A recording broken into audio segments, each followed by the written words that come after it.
क्या अच्छे लोग हमेशा आखिर में आते हैं? ये एक ऐसा सवाल है जो हम सबने कभी ना कभी खुद से पूछा होगा। क्या तरक्की की दौड़ में आगे निकलने के लिए थोड़ा बहुत मतलबी होना ही पड़ता है? आज हम इसी पुरानी सोच को चुनौती देने वाले हैं। हमारे हाथ एडम ग्रांट की किताब गिव एंड टेक के कुछ बहुत ही दिलचस्प हिस्से लगे हैं। और ये किताब कामकाज की दुनिया में कामयाबी का एक बिल्कुल अलग ही नक्शा पेश करती है। हाँ, ये लोगों को मोटे तौर पर 3 तरह से दिखती है। लेने वाले, जिन्हें हम टेकर्स कहेंगे, हिसाब बराबर रखने वाले यानी मैचर्स, और देने वाले यानी गिवर्स। और आज हमारी इस गहरी पड़ताल का मकसद यही समझना है कि क्या सिर्फ देने वाला होना आपको हमेशा पीछे धकेलता है, या फिर यही कामयाबी का वो राज है जो ज्यादातर लोगों को पता नहीं। तो इन कहानियों और रिसर्च के जरिए हम ये जानने की कोशिश करेंगे कि ये 3 शैलियां हमारे पेशेवर जीवन पर असल में क्या और कैसे असर डालती हैं। बिल्कुल। चलिए तो फिर इसे खुलकर समझते हैं। सबसे पहले बात करते हैं लेने वालों की, टेकर्स। हाँ, नाम से ही जाहिर है ये वो लोग हैं जो हमेशा इस फिराक में रहते हैं कि जितना दें उससे कहीं ज्यादा वसूल लें। स्रोत में एनरॉन के केनेथ ले का उदाहरण दिया गया है, जिसका एक कह सकते हैं क्लासिक केस है। अच्छा। और दिलचस्प बात यह है कि बाहर से देखने पर केनेथ ले एक बहुत बड़े देने वाले नजर आते थे। लाखों डॉलर चैरिटी में देते थे, सामाजिक कामों में हमेशा आगे। लेकिन असल में वो एक नकली थे, जैसा कि किताब कहती है। बिल्कुल, उनका सारा ध्यान सिर्फ खुद पर था। जैसे वो निजी यात्राओं के लिए कंपनी के एक नहीं 3 जेट विमानों का इस्तेमाल करते थे। और उनका व्यवहार भी बड़ा अजीब था। वो जिसे कहते हैं किसिंग अप किकिंग डाउन, यानी अपने से ऊपर वालों की चापलूसी करना और अपने नीचे काम करने वालों पर रौब जमाना। सही। यहाँ एक मनोवैज्ञानिक पहलू भी है जो रिसर्च में सामने आता है। स्रोत बताते हैं कि लेने वाले सीईओ अपनी बातचीत में मैं, मेरा, मुझे जैसे शब्दों का इस्तेमाल हम और हमारे से कहीं ज्यादा करते हैं। हाँ, ये एक तरह से उनके अहंकार का सबूत होता है।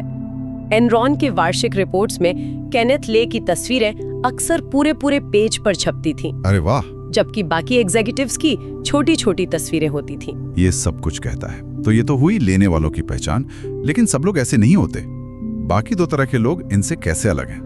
दूसरी शैली है मेल मिलाप वालों की, मतलब मैचर्स, हिसाब बराबर रखने वाले। हाँ, सच कहूँ तो हम में से ज्यादातर लोग इसी कैटेगरी में आते हैं। ये वो लोग हैं जो हिसाब किताब रखते हैं। मैंने तुम्हारी मदद की थी, अब तुम मेरी मदद करो। बिल्कुल, ये गलत नहीं है। ऑफिस में सरवाइव करने का ये सबसे सुरक्षित तरीका माना जाता है। आप किसी का फायदा नहीं उठाते और अपना फायदा उठाने भी नहीं देते। एक हाथ दे, एक हाथ ले, सीधा और सरल। लेन देन की दुनिया है। और फिर आते हैं तीसरे लोग, देने वाले। हाँ, गिवर्स, जो इस पूरी चर्चा के केंद्र में है। देने वाले वो हैं जिनका ध्यान इस बात पर होता है कि वो दूसरों के लिए क्या कर सकते हैं, बिना ये सोचे कि बदले में फौरन क्या मिलेगा। इसका एक बहुत अच्छा उदाहरण वेंचर कैपिटलिस्ट डेविड हॉर्निक का है। हाँ, जब एक उद्यमी डैनी शेडर उनके पास अपनी कंपनी के लिए निवेश मांगने आए, तो हॉर्निक ने उन पर तुरंत फैसला लेने का कोई दबाव नहीं बनाया। जबकि ज्यादातर निवेशक तो यही करते हैं, वो एक तरह का दबाव बनाते हैं कि ऑफर बस आज के लिए है। सही है। लेकिन हॉर्निक ने शेडर से कहा, आप सही फैसला लेने के लिए जितना चाहें उतना समय लें। इतना ही नहीं, उन्होंने शेडर को दूसरे निवेशकों से भी बात करने के लिए एनकरेज किया। मतलब उन्होंने अपने फायदे से पहले शेडर के हित को रखा। ये सोचना भी मुश्किल है। और यही एक सच्चे देने वाले की पहचान है। उनका फोकस रिश्ते बनाने और मदद करने पर होता है, सौदा पक्का करने पर नहीं। ठीक है, अब यहाँ से बात सच में बहुत दिलचस्प हो जाती है। अगर एक अंदाजा लगाया जाए कि कामयाबी की दौड़ में सबसे पीछे कौन रह जाएगा, लेने वाला, हिसाब रखने वाला या देने वाला? हाँ, तो ज्यादातर लोग शायद यही कहेंगे कि देने वाला। और उनका अंदाजा बिल्कुल सही होगा। सच में? हाँ, रिसर्च एक चौंकाने वाला जवाब देती है। सबसे निचले पायदान पर देने वाले ही होते हैं। अच्छा। आंकड़े बताते हैं कि देने वाले औसतन 14% कम कमाते हैं। उनके साथ धोखा होने का खतरा दोगुना होता है और लोग उन्हें 22% कम पावरफुल या असरदार मानते हैं। स्रोत में कैलिफोर्निया के इंजीनियरों पर हुई एक स्टडी का भी जिक्र है। उसमें पाया गया है कि जिन इंजीनियरों की प्रोडक्टिविटी सबसे कम थी, वो ज्यादातर देने वाले ही थे। ये तो ऑफिस का वो साथी है जो हर किसी के काम के लिए हाँ कह देता है और फिर देर रात तक बैठकर अपना काम खत्म करता रहता है। आपने बिल्कुल सही नस पकड़ी है। वो दूसरों की मदद करने में अपना इतना समय और ऊर्जा लगा देते हैं कि उनका खुद का काम पीछे छूट जाता है। वो अपने सहकर्मियों के लिए हमेशा उपलब्ध रहते हैं उनके सवालों के जवाब देते हैं और इस प्रक्रिया में अपनी डेडलाइन चूक जाते हैं। और इससे वे लेने वालों के लिए एक आसान शिकार भी बन जाते हैं जो उनकी अच्छाई का फायदा उठाते हैं। तो ये तो देने वालों के खिलाफ एक मजबूत सबूत लगता है। ऐसा लगता है कि अच्छा होना आपके करियर के लिए खतरनाक है। हाँ, पहली नजर में तो यही लगता है। लेकिन जैसा कि फिल्मों में होता है, कहानी में एक ट्विस्ट है। तो फिर कामयाबी की सीढ़ी के सबसे ऊपरी पायदान पर कौन है? यही तो इस पूरी किताब का विरोधाभास है। और सबसे कमाल की बात भी, क्या सबसे ऊपरी पायदान पर भी देने वाले ही हैं। एक मिनट, सबसे नीचे भी और सबसे ऊपर भी? ये कैसे हो सकता है? बिल्कुल, उसी इंजीनियरों वाली स्टडी में सबसे ज्यादा प्रोडक्टिविटी वाले और सबसे बेहतरीन काम करने वाले इंजीनियर भी वही थे जो लगातार अपने साथियों को जितना लेते थे उससे कहीं ज्यादा देते थे। कमाल है। तो देने वाले आपको प्रदर्शन की लिस्ट में सबसे नीचे भी मिलेंगे और सबसे ऊपर भी, और लेने वाले और हिसाब रखने वाले वो बीच में कहीं आते हैं। ये तो बहुत ही चौंकाने वाली बात है। मतलब जिस आदत की वजह से आप डूब सकते हैं, वही आदत आपको शिखर पर भी पहुंचा सकती है। हाँ, इसका मतलब तो ये हुआ कि देना अपने आप में अच्छा या बुरा नहीं है, बल्कि कैसे दिया जाता है, सारा खेल उसी का है। बिल्कुल, और यही इस पूरी चर्चा का सबसे दिलचस्प हिस्सा है।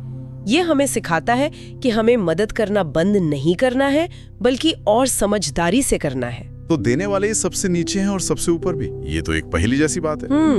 इसे सुलझाने के लिए शायद उन सफल देने वालों को करीब से देखना होगा। डेविड हॉर्निक की कहानी पर वापस चलते हैं। उनकी कहानी में ऐसा क्या था जो उन्हें सबसे नीचे वाले पायदान से बचाता है? देखिए, हॉर्निक ने जब डैनी शेडर को दूसरे निवेशकों से मिलने की सलाह दी तो शॉर्ट टर्म में उन्हें नुकसान हुआ। शेडर ने शुरुआत में किसी और निवेशक के साथ चुक्ति कर लिया, तो वो सौदा उनके हाथ से निकल गया। हाँ, लेकिन लंबी दौड़ में हॉर्निक की प्रतिष्ठा इतनी मजबूत हो गई कि लोग उन पर आंख मूंदकर भरोसा करने लगे। शेडर को भी हमेशा मलाल रहा कि वो हॉर्निक के साथ काम नहीं कर पाए। अच्छा। आखिरकार उन्होंने एक रास्ता निकाला और हॉर्निक को भी अपनी कंपनी में निवेशक बना लिया। और इसका नतीजा कमाल का था। स्रोत बताते हैं कि जहां ज्यादातर वेंचर कैपिटलिस्ट के 50% सौदे ही पक्के हो पाते हैं, वहीं हॉर्निक के 28 में से 25 सौदे पक्के हुए। 28 में से 25? ये तो 89% की सफलता दर। हाँ, जो उस इंडस्ट्री में अनसुनी सी बात है। और ये उनकी देने वाली शैली का ही नतीजा था जिसने उद्यमियों के बीच एक मजबूत विश्वास बनाया। क्या इतिहास में भी इसका कोई उदाहरण है? एक बेहतरीन उदाहरण है जिसे स्रोत में सैमसन नाम दिया गया है, पर यह असल में अब्राहम लिंकन की कहानी है। 1855 में लिंकन सीनेट का चुनाव लड़ रहे थे। उस चुनाव में जब लगा कि एक भ्रष्ट उम्मीदवार जीत सकता है, तो लिंकन ने कुछ ऐसा किया जो कोई सोच भी नहीं सकता। हाँ, उन्होंने अपनी जीत से ज्यादा उस सिद्धांत को महत्व दिया जिसके लिए वो लड़ रहे थे। उन्होंने अपने एक प्रतिद्वंदी लाइमन ट्रम्बल का समर्थन करने के लिए अपना नाम वापस ले लिया। क्यों? क्योंकि गुलामी के मुद्दे पर दोनों के विचार मिलते थे। उन्होंने अपनी जीत कुर्बान कर दी ताकि एक गलत आदमी न जीत जाए। तो लिंकन ने एक छोटी लड़ाई हारकर एक बड़ी जंग जीत ली। कह सकते हैं इस त्याग ने उन्हें चुनाव तो हरवा दिया, लेकिन इससे उन्हें जो सम्मान और शक्तिशाली दोस्त मिले, उन्होंने बाद में उन्हें राष्ट्रपति पद तक पहुंचाने में मदद की। बिल्कुल। आज के कॉर्पोरेट जगत में ऐसा करना कितना मुश्किल है, जहां हर तिमाही के नतीजों पर नजर रखी जाती है। सही बात है। लंबी अवधि की सद्भावना के लिए छोटी अवधि का नुकसान उठाने का साहस बहुत कम लोगों में होता है। और आज के दौर में एडम रिफ्किन है, जिन्हें फॉर्च्यून पत्रिका ने सबसे बेहतरीन नेटवर्कर कहा है। लेकिन दिलचस्प बात यह है कि रिफ्किन ने कभी नेटवर्किंग करने की कोशिश ही नहीं की। हाँ, उनका एक मशहूर सिद्धांत है 5 मिनट का फेवर। मतलब अगर वो किसी की मदद 5 मिनट या उससे कम समय में कर सकते हैं तो वो जरूर करते हैं। सही। और उन्होंने सालों तक बिना किसी उम्मीद के छोटे छोटे कामों से हजारों लोगों की मदद की। उन्होंने ब्लॉगर और ट्विटर के संस्थापक इवान विलियम्स की तब मदद की जब उनकी कंपनी डूब रही थी, सिर्फ इसलिए ताकि एक अच्छी सर्विस बंद ना हो जाए। हाँ, रिफ्किन का मानना है कि वो दूसरों की मदद करके नेटवर्क नहीं बनाते, बल्कि दूसरों की मदद करना ही उनका स्वभाव है, और नेटवर्क वो तो बस उसका एक नतीजा मात्र है। ये 5 मिनट का फेवर वाला आइडिया कमाल का है। ये इतना छोटा है कि कोई भी कर सकता है। किसी को सही इंसान से मिलवा देना, एक ईमेल का जवाब देना, ये देने को एक बहुत बड़ा भारी काम होने से हटाकर एक छोटी रोजमर्रा की आदत बना देता है। बिल्कुल, ये दिखाता है कि सफल देने वाले बड़े बड़े त्याग नहीं करते, बल्कि लगातार छोटी छोटी मदद करते रहते हैं, जिससे विश्वास और संबंधों का एक मजबूत जाल बन जाता है। मैं अभी भी उसी विरोधाभास पर अटका हुआ हूँ। अगर देना इतना जोखिम भरा है तो कोई सफल देने वाला बनता कैसे है? क्या उनके पास कोई गुप्त ढाल होती है जो उन्हें शोषण से बचाती है? सफल और असफल देने वालों में आखिर फर्क क्या है? असली फर्क इस बात में है कि आप सब कुछ लुटाने वाले दानी हैं या समझदार दानी। अच्छा। स्रोत में इसे 2 श्रेणियों में बांटा गया है, निस्वार्थ यानी सेल्फलेस, और दूसरा है अन्य हितैषी यानी अदरिश। अन्य हितैषी, ये एक नया शब्द है।